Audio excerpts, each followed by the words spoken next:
There's a lot of cross-pollination. There's some people that are very Stargate purist, but there's a lot of people that are watching both. Yeah. And there's now, I've found a lot of little kids who are watching Stargate. So whole new generations are watching Stargate. But in Melbourne, I found kids who were watching Sanctuary. And I was like, oh. In terms of how we filmed it, nothing. I mean, we had more people involved in the production, but the way we filmed the show was not any different. We're filming on the Red One camera, which is a great system for us. Camera. And it's basically a computer with a bunch of great lenses. And the beauty of the Red One is the delivery system for us in the post-production pipeline. Because we shoot so much green screen, we can, pull the chip out, pop it in. Heavy screens where you need it. And everyone is now working on the show as we're shooting it. Stargate was a much bigger machine. Stargate had a lot more money behind it. Their production offices were way nicer than ours. Their sets were bigger. But no, the field, for me, having now done 15 years of consistent television series work, I love that sense of family, and Stargate very much had that too, a real sense of family. That's a terrible question to ask. Well, I'm thinking, what is my least favorite? I guess I would have to say Universe, but only because I didn't have a chance to play with them as much as I would have liked. I think part of what got me the part on Stargate, to be perfectly honest, was, besides my obvious brilliance, was when it came down to the final auditions in LA, there was 3 actresses up for the part. And we went into a studio, basically like a big stage and all these seats pitch black, and acted opposite Richard Dean Anderson. Yeah. And in between the scenes, I was just joking around with him, just goofing off and having a good time, partly because I was so incredibly nervous. But after, when they let some people go and there was fewer of us waiting to go back in, Brad Wright and Jonathan Glasner came up to me and said, "You know what you're doing, like in between the scenes, like the goofing around and jokey and very comfortable? Put more of that. We love that. To love to see that dynamic between you and Rick, it's great, keep doing it." And I think that was part of it, was that Rick and I had an instant sort of ease with each other. And after we did the second round of auditions, we stood there and they said, "Can we just see you two standing beside each other?" So there's all the MGM executives, all the Showtime executives. And so we're standing beside each other, and he put his arm around me, and I put my arm around him.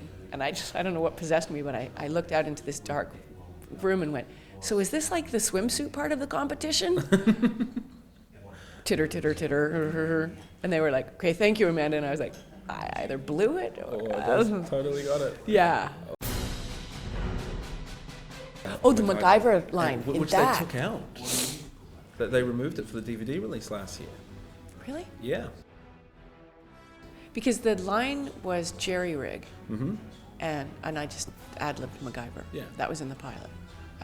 And then I riffed on MacGyver later on in Solitudes, but it was just too easy. It's a very big target, MacGyver. Yeah. It's like a cultural... Yeah. And you've got him right there. Yeah. Yeah. And Rick is a great sport about it, so...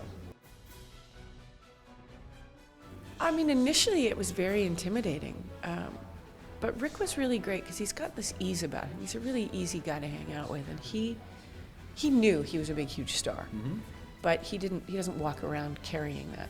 So we were shooting the pilot, and we were all, Michael, Christopher, Richard, and I were all living at the Sutton Place Hotel in Vancouver. And we all used to go out for dinners together and stuff. And one night, Rick and I went for this long walk. It was fairly late at night, and we just thought, all right, let's go for a walk. And I said to him, "What is it like? Like, you're MacGyver, for God. Like, is that weird?" And no sooner had I said that than this van load drove up the street, slowed down, looked at him, and this guy leans out the window and goes, "MacGyver!" And Rick was like, "Well, you get a lot of that." I had seen the movie, and I watched it again, of course, when I found out that I was shortlisted for the part.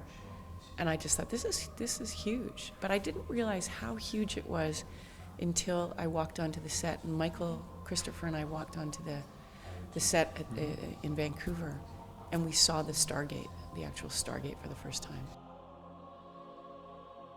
It's huge.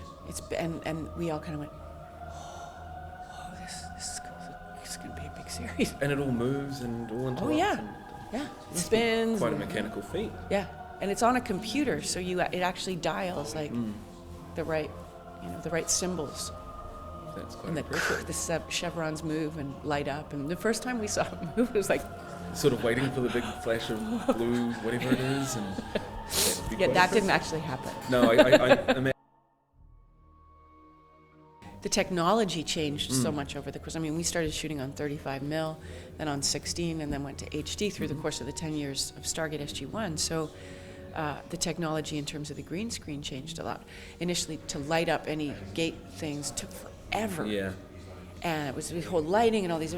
And then we got like a green plug that just went into the gate. And then we actually found a way to do it without even having to use green, where there was a plug that looked like the event horizon. And I mean, the hard ones were sort of, you had to make sure you had a clear split when the shots from up above, where you see the cast walking through and then they disappear.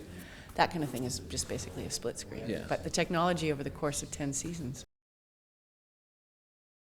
As People well they that don't should like be. it. Yes. It's like the transition from silent It's not to super sound. kind, exactly. Yeah. It's not super kind, but if you get over the whole vanity aspect of it and realize that it's just the way it's going to be, then it's hard. It's hard Yeah. as an actor to watch yourself looking not great on television. But the fact of the matter is, you're playing a character, and